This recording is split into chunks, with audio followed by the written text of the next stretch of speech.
Well, folks, welcome to one more edition of Politics and Random. Berto Willis, your host. Thank you so kindly for being part of the show. Thank you very much for being here. I know you are at home. I know you are bored. I know you want to get some good info. I know you want to be all those things all at once. Well, you know what? We're going to be hitting things hard today. Yes, we are. But we are also going to be, giving some inspiration.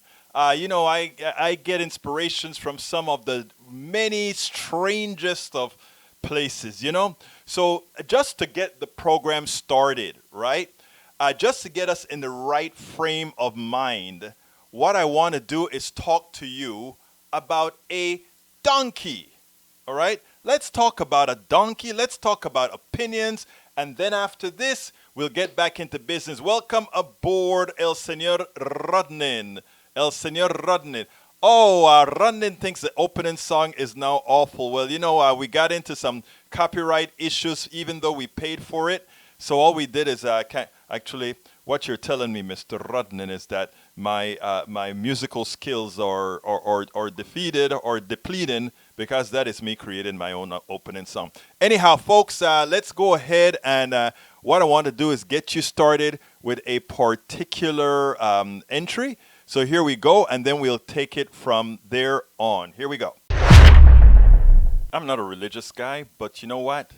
I listen to everybody. I'm a humanist, and one of the things that I've always said, I love everybody, and I like everybody to get a word in. I like to take advice from just about everybody. And on Sundays after I listen to my news show, it sort of bleeds into Joel Osteen. And Joel Osteen is a preacher, one of the most popular preachers in the country. And a lot of people don't like him. Some people like him. I am really agnostic about him. But like I said, whenever somebody has a great message to partake, I think it is important that we all hear it. I think it's important that we all listen to it, irrespective of where it comes from, as long as it's an honest message. I want you to listen to this. It's about the donkey. If someone gets offended because you're not taking their advice, that's not your problem. People will try to keep you in their box, in who they want you to be. There was this grandfather. He and his small grandson were taking a trip into town. He started off letting the grandson ride the donkey. He was walking alongside. Someone passed by and said, "Look at that selfish little boy making that old man walk." He took the boy off and put him on the ground. He got on the donkey. The boy was walking alongside. Somebody passed by and said, "Look at that man making that little boy walk while he rides." He picked the boy up and put him on the donkey with him. Few minutes, someone passed and said, "How cruel of the two of you to place that heavy load on the donkey." By the time they got to town, the grandfather and grandson were carrying the donkey. Everybody has a right to have their opinion, and you have the right not to take it. No matter what you do, someone is not going to understand. Are you carrying the donkey? Are you being pressured into doing what people want you to do? Not want to disappoint anything? It's time to put the donkey down. The donkey doesn't look good on you. Start running your own race. I could not agree more. I do a whole lot of politics, and one of the things that I think affect us the most is that we are so concerned about other people's opinions that many times we don't do right. Many times we don't do right by the issues. We don't do right by our brothers and sisters because it doesn't seem to be the prevailing opinion. What we all have to get to, especially in these times, is to do what we know is right, irrespective of what are they going to say or can we get it done. No. We do what is right and we work to get it done. Great message, Joel Osteen. But anyhow, one of the reasons that I wanted to play that piece is a lot of what happens to us, right, is we all know what's right. We all know what we need to do. We all know what's good. And welcome aboard Troy Astro. Welcome aboard Bruce Pollard. Welcome aboard Haiti Lescan. Welcome aboard Michael Rudnin. I think I spoke to you before. Phaedra Barker. Welcome aboard.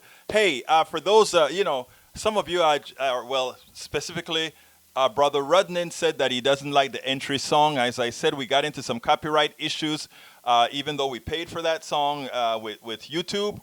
So anybody who thinks they want to have a challenge for a song or create a challenge or something for the entry song to Politics Done Right, and let's go ahead and do it sort of a raffle, an entry or whatever, and let the song be yours. In other words, what's going to happen is Politics Done Right, new song from whoever composed it with a little addendum stating, and this song was provided to Politics Done Right, copyright free by some great person who listens to the show and wants to have a better piece of music going. So let's go ahead and talk about doing that. Anyhow, today's show.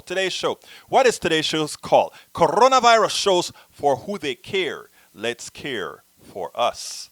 Let's care for us. Now, the coronavirus has Americans in their second week of lockdown. Many are suffering as we help each other. Our politicians continue using the pandemic to enrich and protect a few with their corporate stimulus. Yes, with their corporate stimulus. Anyhow, folks, sí, señor Troy Astro, yo soy panameño de Panamá, así que eso es el acento que puedes oír también. All right, folks. So anyhow, moving on. This is what I wrote. A large percentage of Americans are at home. My heroes. Who are my heroes? Who should be our heroes? Garbage collectors, nurses, doctors, medical personnel, grocery store employees, firefighters, police officers who don't murder or disrespect POCs, utility workers, repair persons, delivery persons, and those out there I have forgotten to mention. To all you guys out there, I want to say thank you, thank you, thank you. You are all heroes. You are all our heroes. Not my heroes. You are all our heroes. Because, when we run out of, right now we're all hidden at home. We're all doing, we're all staying home with nothing, with a lot of people with nothing to do. A lot of people trying to do things they hadn't done before. But these guys are still out there making society work for us. So we owe them a big, big, big thank you. So what are we going to talk about today? What are we going to talk about? It's very important that we understand what's going on, folks. I want to read something that I wrote on my Facebook page for everybody to see. And not everybody is, click on this stuff. So I want to go ahead and pull it up real quickly because we have to understand what is going on here. And I'm looking for it as we speak because it was one of those nights where, you're sitting down at night in darkness and you start to ponder what's going on. And then you realize, you know what? You have something that you really need people to think about. And as I'm rambling here, I'm trying to find it.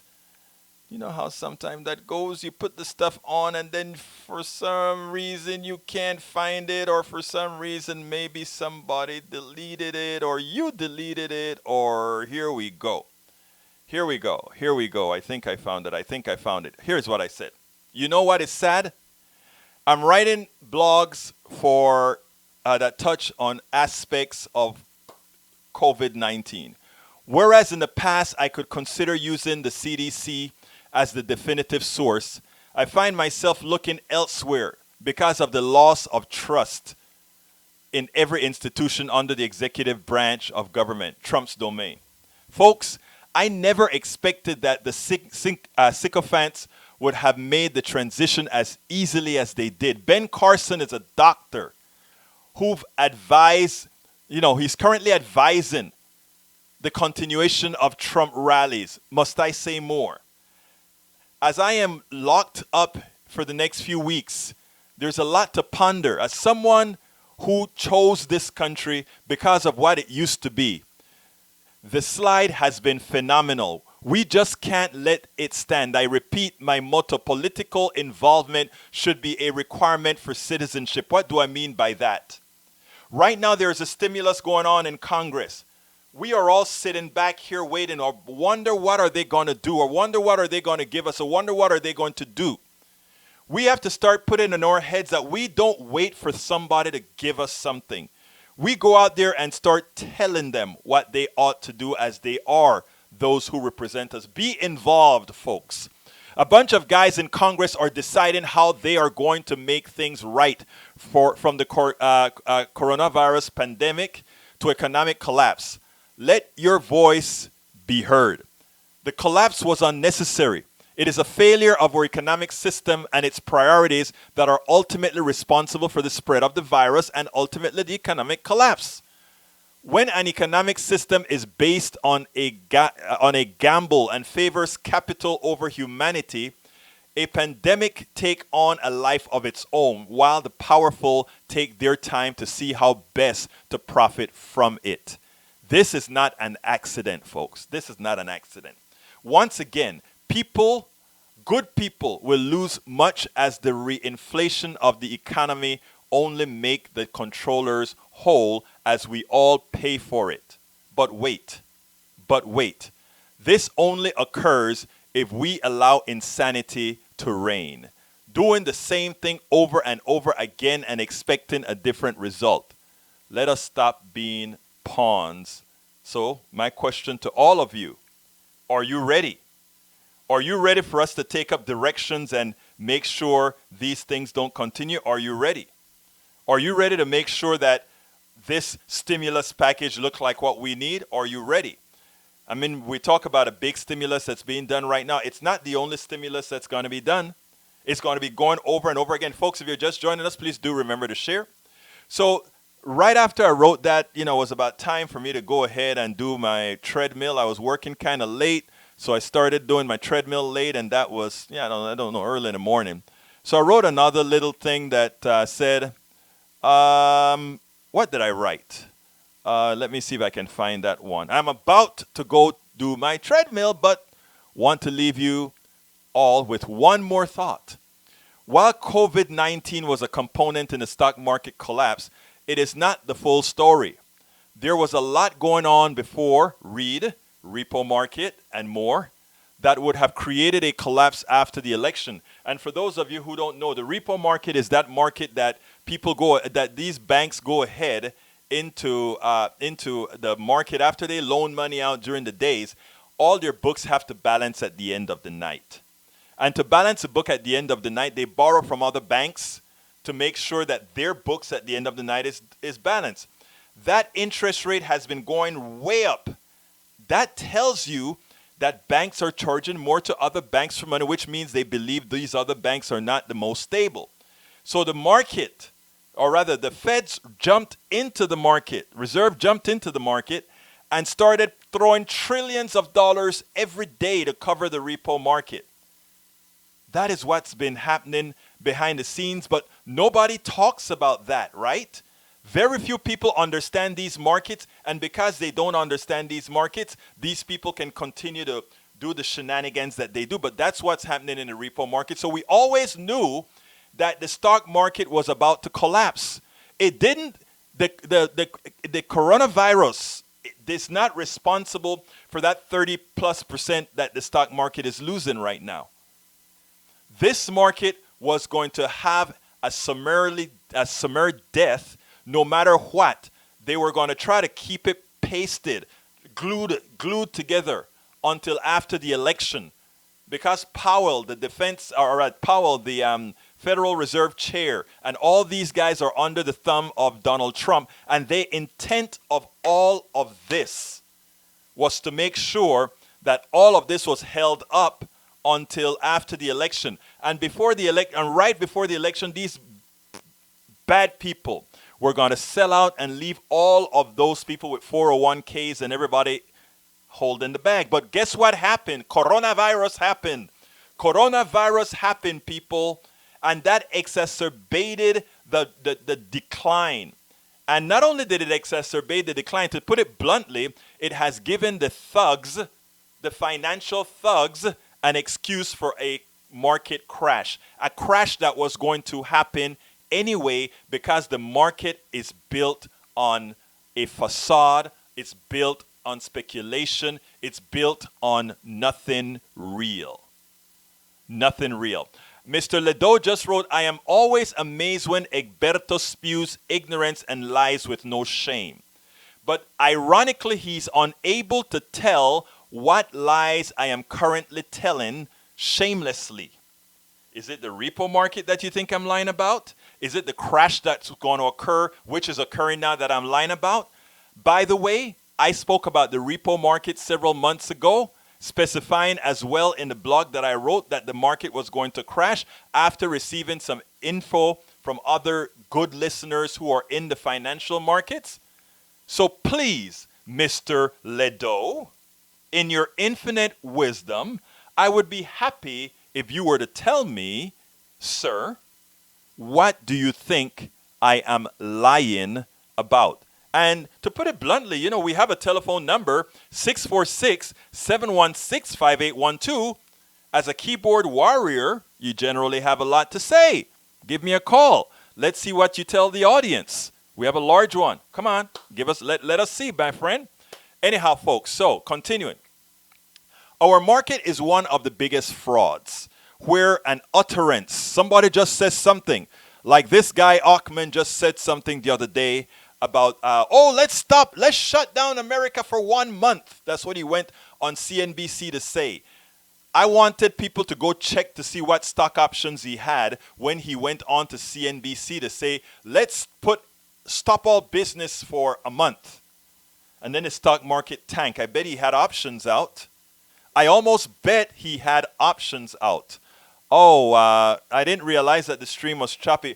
Michael Rudnan, if you can try it on Facebook, see if it's also choppy on Facebook, because I think what could be happening is that given that everybody is home and everybody is now using the internet, it could be that we have some issues there. Good, though, is that not only do I transmit this online, I also record this, which means that I will be able to go ahead and add that to the, I would be able to give you a clean copy afterwards as well. Okay, by the way, my Facebook folks, if it's choppy, let me know as well. And then, like I said, there will be a version of this that is cleaned up because it's also recorded locally, which means it doesn't go through the issues with the internet. Anyhow, folks, so if it was not a gamble, say based on something of real value, that could not happen. In other words, somebody couldn't go on CNBC and say, we need to do X, Y, Z, and then the market tanks. That means the market is just a speculative instrument. Just a speculative instrument. Okay, those who run our markets produce no product. Let's remember this, folks. I want you guys to understand this.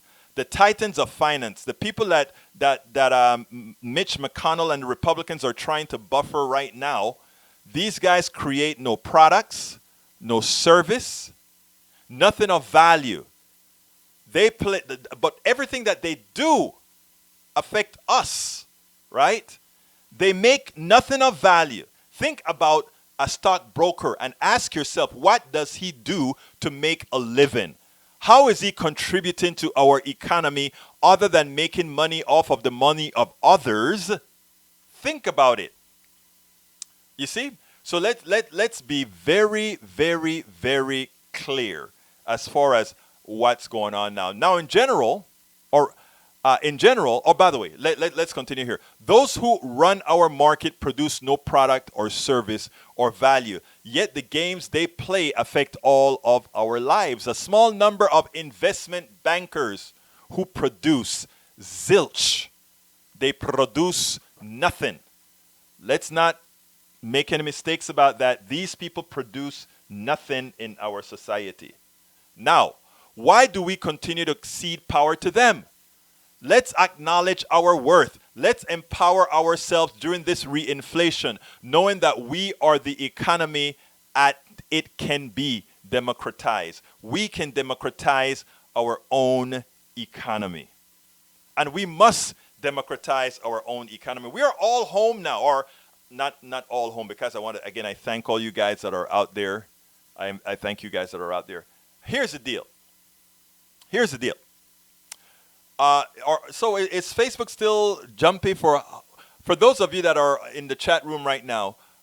Is Facebook jumpy for you or not? Just say yes, no for me, and then because I'm concerned about that. And on those of you that are on YouTube or Periscope, let me know that as well, please. Anyhow, so we have to be cognizant of those issues. So why am I bringing this up?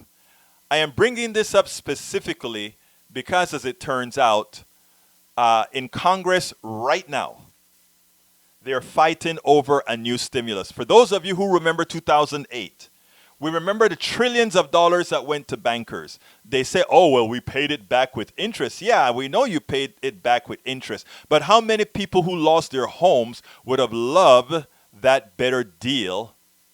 How many people would have loved a no-interest deal, a low-interest deal, before they lost their homes, before they lost their properties? They were not rewarded by having those options. So when you talk about they paid it back, there were a lot of them that paid it back, but there are a lot that didn't pay it back either. Now we are back to a stimulus again. It seems like this is a thing that comes every 10 years, right? So here we go. We're trying to reinflate the market. And what are the crooks, the politicians, I'm sorry for calling them, well, the crooks, what are they trying to do? They're trying to do the same thing that they did before again. So what I have, this one isn't in the blog of the week, but this one is in the article that from Politico that I think we need to take a look at. And let me go to that. Well, that's not the particular article. What the Politico is saying is as follows, because this is some serious stuff, right? The Politico article is titled "Dems Seize on Slush Fund to Oppose Republican Rescue." To oppose Republican rescue. And it goes as follows. As Senate Democrats the subtitle is, Senate Democrats ripped a GOP proposal to give the Trump administration $500 billion in funds for companies with little oversight. As Senate Democrats went to the floor Sunday night to vote, the first time they'd been there in days, they had one thing on their minds: a secret slush fund for corporate America. That's what Democrats are calling a $500 billion exchange stabilization fund, included in the massive Senate GOP proposal to rescue the U.S. economy from the coronavirus crisis. The fund, which should come under the control of the Treasury Secretary Mnuchin, is designed to aid distressed industries. It includes $58 billion for the U.S. airline and air cargo companies, a source of significant controversy during the last 3 days of closed-door talks between senators of both parties. But the language drafted by Senate Republicans also allow Mnuchin to withhold the names of the companies that receive federal money and how much they get for up to 6 months, if so decided. I want you to understand what they're doing there, my brothers and sisters. Notice what they're saying. We have a $500 billion fund within this $1.8 trillion or more relief package. $500 billion reserved for corporations, some businesses that, corporations, of which more than 10%, $58 billion for the airline companies. Okay. But as we are giving this money away, we don't want to tell you the names of these companies. There are going to be hotels and casinos and all of that. Why do you think that clause is in there? Why don't they want to tell you the names? Because Donald Trump is going to personally get a bunch of money from the slush fund for the that's made for corporations. I mean, he owns hotels that are now, they were tanking before, they're now in the cesspool because nobody is going. And with an election coming, the last thing,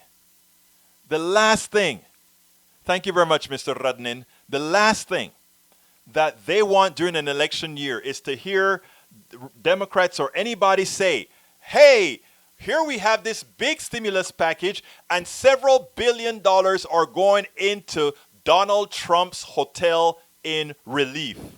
Do you understand what we're saying here? Why would they be holding out to make sure that out of this slush fund that they created, that somehow now you can't tell the names? Here is a taxpayer money going to corporations, and you can't tell that we're giving Boeing 58, or rather, we're giving the airlines 58 billion, this other company another billion, this other company. No, no, no. That is what they want to do.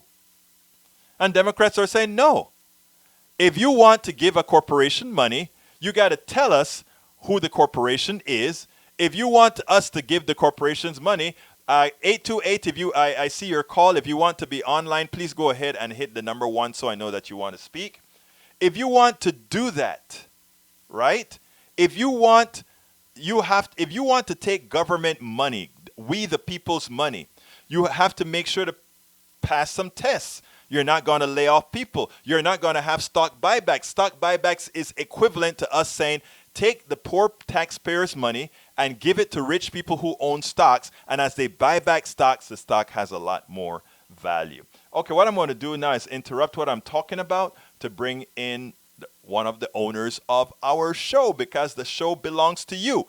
Please feel free. Call 646-716-5812 and 828. You are on. Talk to me. Hi, Egberto. Can you hear me? Yes, I can.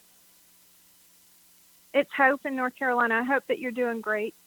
Great. We're doing great. Talk to me. How are you doing? I'm doing fine, thanks.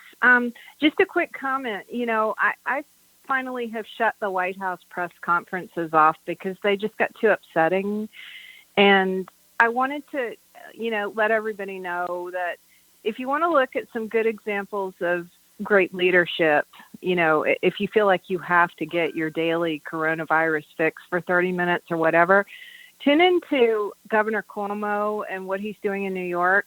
And another great star is Andy Beshear, who runs the state of Kentucky. I think there's some really great examples of leadership coming out of those states. I am so happy that you brought that up, because I watch Governor Cuomo every day. I'm not a fan of Governor Cuomo, but you know how good he's handling this business when somebody that is not a fan is watching him every day and respecting the leadership that he's bringing to New York, and, to put it bluntly, to the nation. Right. I agree. And I also wanted to give you a compliment, too. I think that on your show, you should have people call in and just talk about coronavirus, because just like them, Egberto, you're a great example of fantastic leadership. I mean, you've gotten a lot of us through the last several years, and I just want to give a shout out to you, and I hope that you're staying well, and thank you for doing what you do. Anytime, that is the highest of compliments, bar none. I appreciate that, because, I'm doing well. By the way, how are you doing? I'm doing fine. I don't think North Carolina is really under a mandatory lockdown yet, but I'm acting as if it is. My husband has to go to work occasionally, but he's over 60, and so otherwise we would have given N95 masks to the hospital, but he's got one that he needs to wear at work, and he's using goggles and gloves. And then when he comes home from work, he kind of just sort of strips at the door and runs in the shower, and we wash the clothes. And the only way you can really get around it is sort of to be a purist about it with a decontamination process. It's really contagious. So I'm just hoping that all your listeners are being really careful, and I know that we'll get through it. But it was just important to me today to kind of call you and let you know that we really appreciate you and your show and the leadership that you provide as well.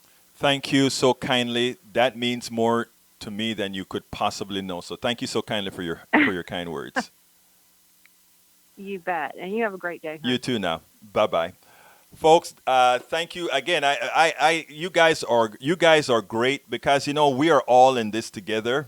We are all in this together, and that is what we're going to ultimately have to do. And I'm glad. And you know what? She opened the segue well, let me finish with the piece that I was reading first. Sometimes, like I said, you all come first. So anybody who calls me can interrupt me at any time, whatever I'm doing, because like I said, you are the priority. Anyhow, continuing. And by the way, you can give me a call, 646-716-5812. Again, that is 646-716-5812. And again, yes, we can talk coronavirus, anything that you want to add, anything that you want others to hear. And by the way, this may be one of the shows that we go ahead and put on KPFT as well. So please, please, please, please, please, if you have information, let us know. But anyway, going back to the stimulus now. So we are with that $500 slush fund, right? Folks, it's amazing to me that we always want to make companies whole, right? We don't want to give unemployment insurance. We don't want to give permanent unemployment insurance for those people who are searching whenever they're searching. We don't want to give Medicare for all for those people who must have health care. But whenever a corporation, which also is a person, remember, corporate personhood, so says the Supreme Court, they get health care. Their health care is, as soon as they need money, the government is generally there to step in. So, this is what I want to tell you guys, and I've just been thinking about this, the hypocrisy of our system. What we have, people say, oh, you're trying to create a socialist state. No, I'm trying to create a free enterprise state with a very strong social safety net. But here's what's going on, my friends. Here's what's really, really happening. And folks, if you're listening to us on YouTube, you can also go ahead and give us a super chat to help support the program. But here's what I'm saying. Just click on the $ for the super chat. Here's what I'm saying. If you really want to help the people, right? And if you really believe in free enterprise, what you would do is you'd say, okay, we are a real democracy. We went ahead and created an economy that is failing now.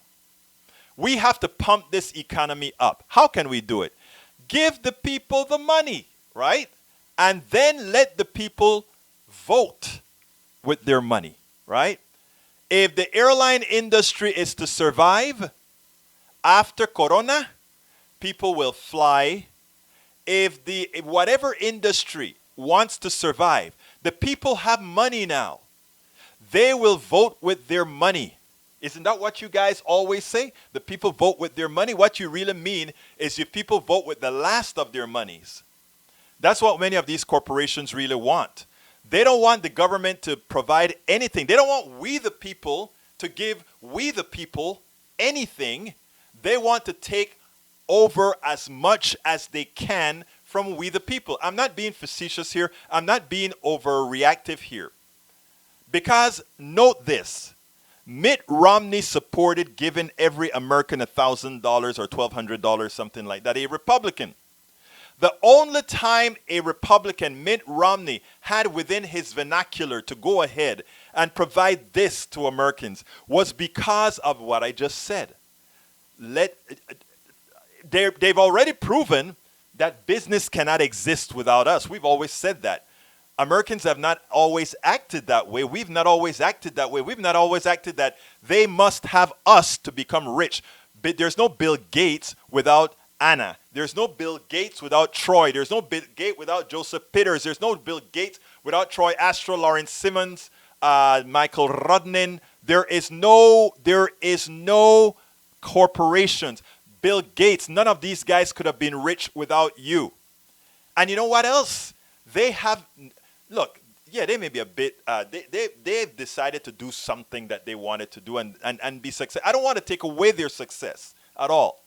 But the extraordinary amount of capital that they have been able to accumulate could not have been done without you and without you giving them the opportunity and authority to be able to accumulate that. Because do remember, an economy is man-made.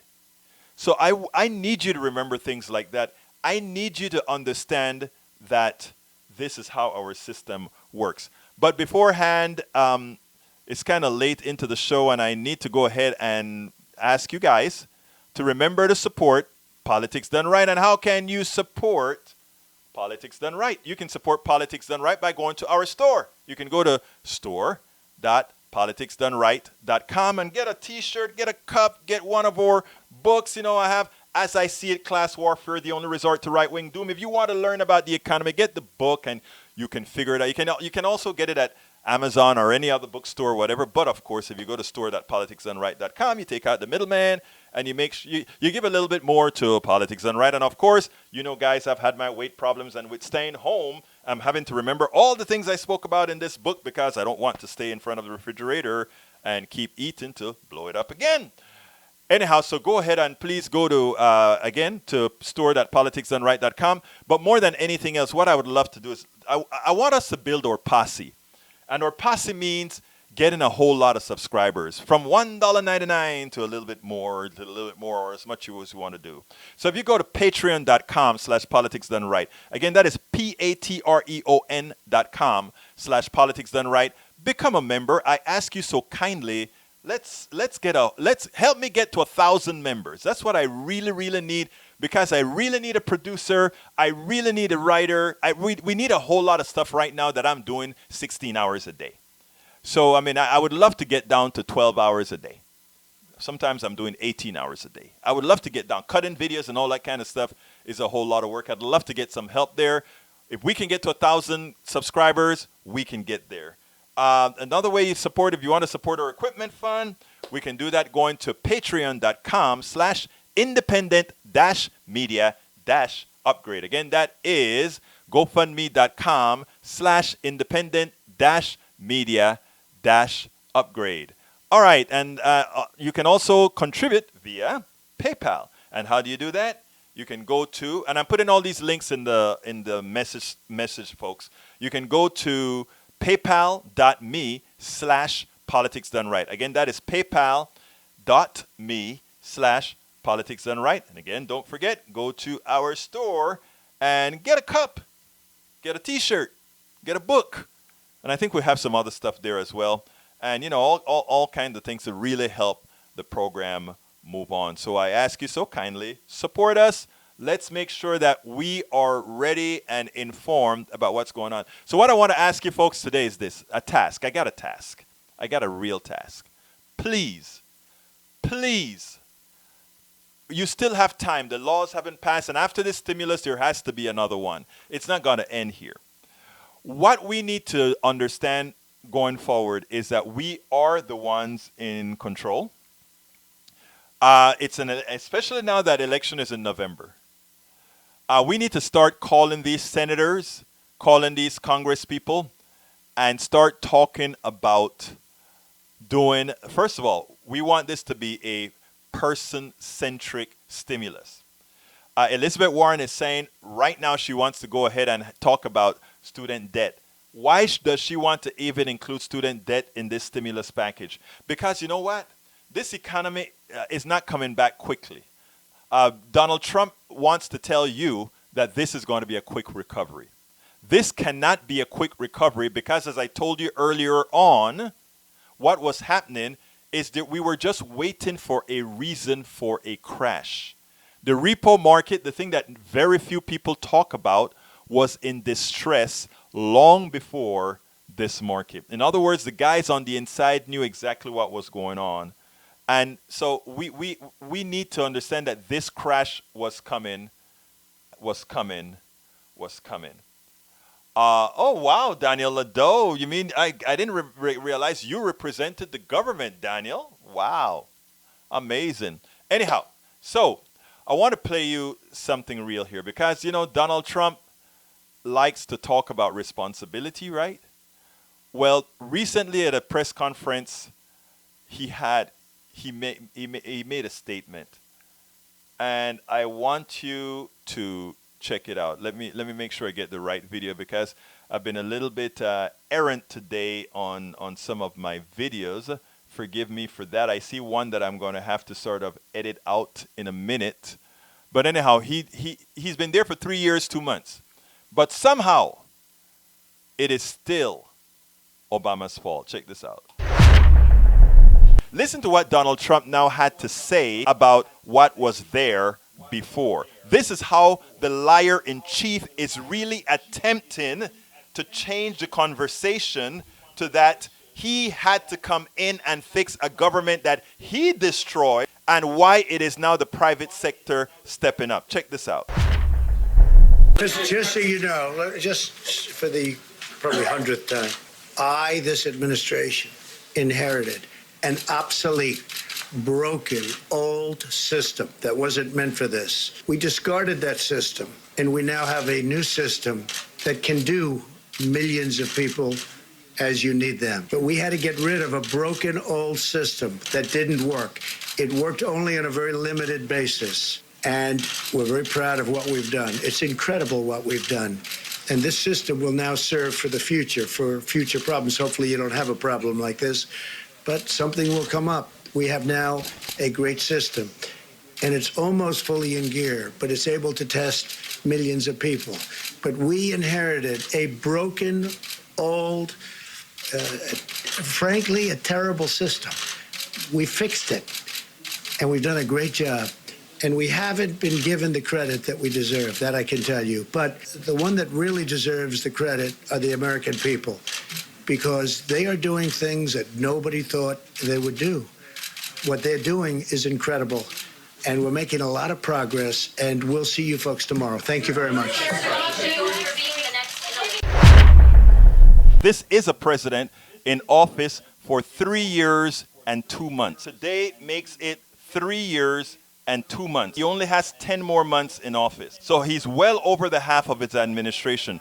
And to come out and say the reason we were not able to handle this pandemic, it was because he was left a bad system. But no, the system now is yours. You've been there 3 years and 2 months. And not only that, you disbanded the pandemic department. So how do you explain that it is somebody else's fault? Talk about irresponsibility. He is trying to put that narrative into those who have a shallow mind and just believe his word. He needed to say something that sounded plausible to the uninformed. Well, you know what our job is, my brothers and my sisters? It is our job to inform. It is our job to make sure there are not a whole lot of folks that are uninformed. That is your job. That is my job. That is our job. Because all those people that are going to buy the crap up, they are our brothers and sisters as well.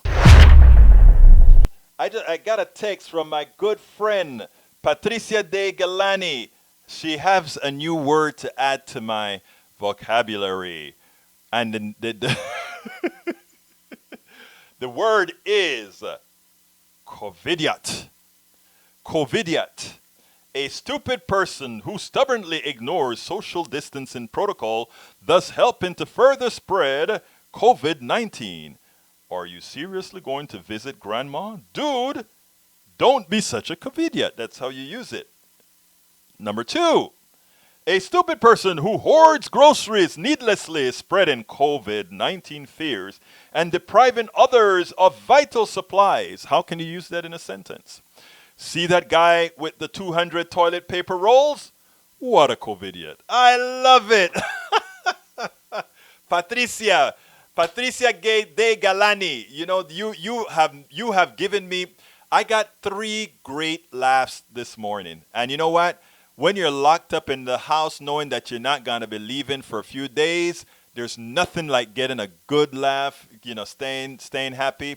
You know what I think I'm going to do? Later on, I'm going to just come on and have a rap session when people, well, you know what? I'm saying people are not home. People should be home. But you know what is the last thing they want to do? Thinking about the reason why they're home. I understand that. Because I noticed today, let's see, our crowd, we don't have as big a crowd as we normally have today. But you know what? I think when we start talking about COVIDiot, people are going to get it.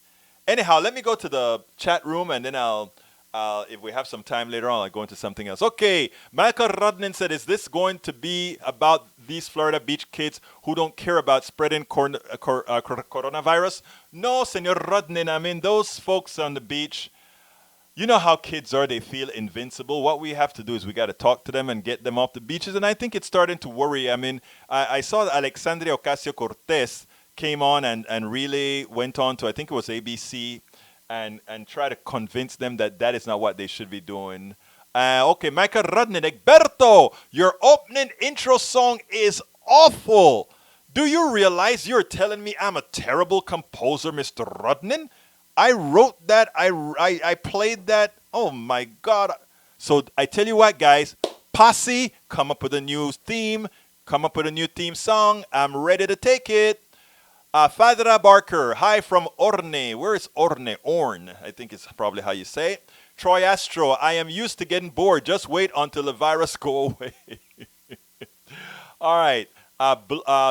Bruce, it only lasts a moment. I think you mean the music. Yeah, it only lasts for about a minute or so. So, I have some other stuff I got to do. So if anybody wants to compose a piece of music for me, send it out to me. Okay, Heidi Leskin, love one another is not a religious concept, it's a moral concept. You're absolutely right. It's just that the piece of the video that I got, Heidi, was from a church, his church service that I was watching on one Sunday. Olstein is the least of the prosperity gospel preachers. For after the show is over, I'll check it out. I'll check it out, Michael Rudnin. Okay, Troy Astro says Olstein has finally hit the mark. Hola, Ashley Mosley, ¿cómo estás, mi hermana? Mi hermana de, I think, Third Ward, que sabe cómo hablar español. Welcome aboard, Ashley. Troy Astro, you have a good accent. Are you Hispanic? Soy Latino, hermano. No me gusta hispano, me gusta Latino, porque soy del Caribe también. All right, Michael Rudnin says, Egberto's from Panama. You got that right, Rudnin. Okay, those who are working, providing essential services during a crisis that threatens the health are heroes, all right?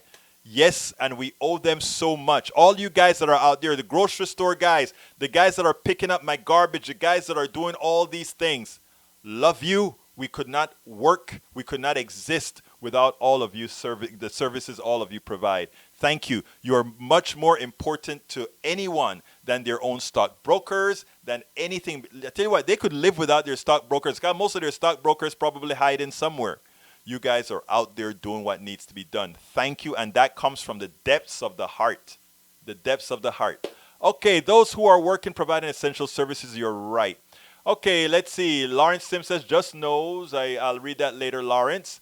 We should reward these heroes with living wages and universal health care. And you know what else I said? This is what I think I wrote this somewhere. I don't know where I put it. But I said, we should also give these guys hazard pay. I remember my father was a fireman. And my father used to talk about, we were in Panama, right? But we're Panamanians working for the American government in Panama. And a lot of the Panamanians who worked for the American government used to kind of get mad because the Americans who worked in Panama got something called hazard pay or differential pay and all of that, as if it was a hazard to work in the tropics. I mean, you had a nice house, you had air conditioning, you had everything for the Americans that came to Panama, but they got hazard pay, man. It's just amazing, just amazing. Anyhow, just an off comment, guys. CDC says, Rodnin says, CDC says any indoor public gathering of 50 people or more should be canceled unless essential. I agree wholeheartedly. Rodnin said, Republican using a crisis for opportunism. You hit the nail on the head. We need to, you know what, Rodnin, we need to learn how to do that as well. Let me see if that's what you're saying. I'm usually an idealist on this topic, but not today. Every delay puts too many lives at risk. Okay, Congress needs to find a compromise on this. I agree, where the bulk of the stimulus goes to the people and the necessary services, even if that means some vulture corporations. Look, I don't have a problem with that. What I do want to make sure is that we also learn to do exactly what they always do. In effect, they're holding a lot hostage. Let's learn how to do it with a smile. Let's see now. Troy Astro, nobody makes money out of hysteria. That's true. Daniel Lado says, I'm always amazed when Egberto spews ignorance and lies with no shame. Of course, he was unable to provide any of the lies that specifically I am talking about. All right, let's see. Para ver. Michael Dean, mine's fine. Thank you, Michael. Facebook has problems too. It's from Bruce. Avan John, welcome aboard, Avan John. Daniel says, hey, Daniel, come call me on my show where I hold all the power. Yeah, right. No. Come on, Daniel. You've been listening to this show long enough to understand that I don't cut people off. I let you say whatever you want to say as long as you're not using profanities and that sort of stuff. So that is not true. If you want to be on this show, the show belongs to our listeners. And I love to hear from you. You can come on and say whatever you want to say, including refuting anything that I have to say. So no, that is not true. I think you're just concerned that you don't have the backing to come and say the things that you want to say. And as much as, you can say whatever you want on the show. All right. Troy Astro, I try to call Donald Trump a clown because it's offensive to Troy? El Señor Astro? That is funny. Michael Rudnin says, replying to Michael Rudnin, Michael Rudnin replying to Michael Rudnin. That's what Democrats are calling $500 billion exchange stabilization fund, included in a massive Senate GOP proposal to rescue U.S. economy from the coronavirus crisis. The fund, which would come under the control of Treasury Secretary Steve Mnuchin, is designed to aid distressed industries. It includes $58 billion for U.S. airline and air cargo companies, a source of significant controversy during at least the 3 days of closed-door talk. And of course it is. They're not shipping stuff, so it's not like they have a lot of expensive. Now, their employees a different thing.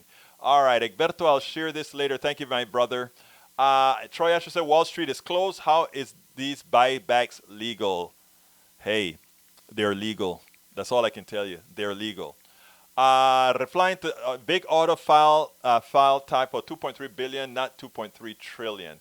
Yeah, I think that was true. I think you're right there, Troy. I mean, Mr. Rudnin, I think you're right. Okay. Lawrence says Kamala Harris is trying to make it where he can not get paid. A reporter asked him about it, and he went off about how much he's losing by being POTUS. Oh, sure. He was never winning anything. He's a fraud. He's never done much. Joseph Pitters, the Republicans are looking out for themselves and the big corporations. We need to put the people first with the stimulus package. From your words to America's psyche, my brother. Troy Astro, corporate personhood, what a joke. You're right about that. Michael Rodnin, I'm surprised if anyone flies right now. For the next 5 months during the peak of coronavirus pandemic, airplanes are a closed indoor gathering. No kidding. So you're right. So it technically speaking, it breaks the laws. And to my great listeners, Mr. Ledo, you heard it first. Mr. Daniel Ledo says, my donation of $1,000 is on its way. The U.S. governor is sending it out. Wow. And you're going to take it, Daniel? Mr. Tea Party? Come on now. Michael Rudnin, quick recovery not possible. The pandemic hasn't hit its peak. Thank you, Rudnin. That is what they don't understand. That's what Donald Trump says. Oh, people, if you're not feeling too sick, you can go to work. Put a mask on. Wow. Remember what I said. Our economic system is not designed for humanity. Just remember that all the time. And remember that an economic system is not divine, it is man-made. And we can come up with a humane economic system if we had the courage to do so. And listening to what Olstein said earlier, I would love to use those words that he so eloquently talked about the donkey and tell us, let's start doing it ourselves. Lawrence Sims and trying to destroy Obamacare. Yes, I wrote about that today. And Michael Rudnin, COVIDiot, nice term. Folks, we're at the end of the show. I want to again once more encourage you to please join us by going to our store.politicsdoneright.com. As well, please subscribe at patreon.com/politicsdoneright. It's in the message again. That is patreon.com/politicsdoneright. You can support our fund, our equipment fund, by going to gofundme.com/independent-media-upgrade, or going directly to support us via PayPal, where you can give a one-time contribution, or you can do a series that is at paypal.me/politicsdoneright. Support independent media. We are here to tell you the truth. We are here to get rid of the spin. We are here to encourage you, enlighten you, empower you. It's all mutual. Because, folks, we need it now. Please do remember, please share these programs. Please make sure other people see it. Please, let's expand the network of progressive media. We do our best as well by promoting the common dream. If you notice, a lot of what we write in our blogs refers to common dreams, daily coast, op-ed news, and these other rags. Thank you very much for having been here, Mr. Rudnin. And the reason we do this is we need to have the alternate media out there, alternate.com. We also have, we need to have all these independent outlets with a voice, because what we have is catered by the corporatocracy. My name is Egberto Willies, and this is Politics Done Right. And you know how I end this baby? I am out! I'm Egberto Willies, host of Politics Done Right, an independent news program. I post several news videos of interest every day. I ask you so kindly to subscribe to my channel, and please leave me some comments. Thank you very much.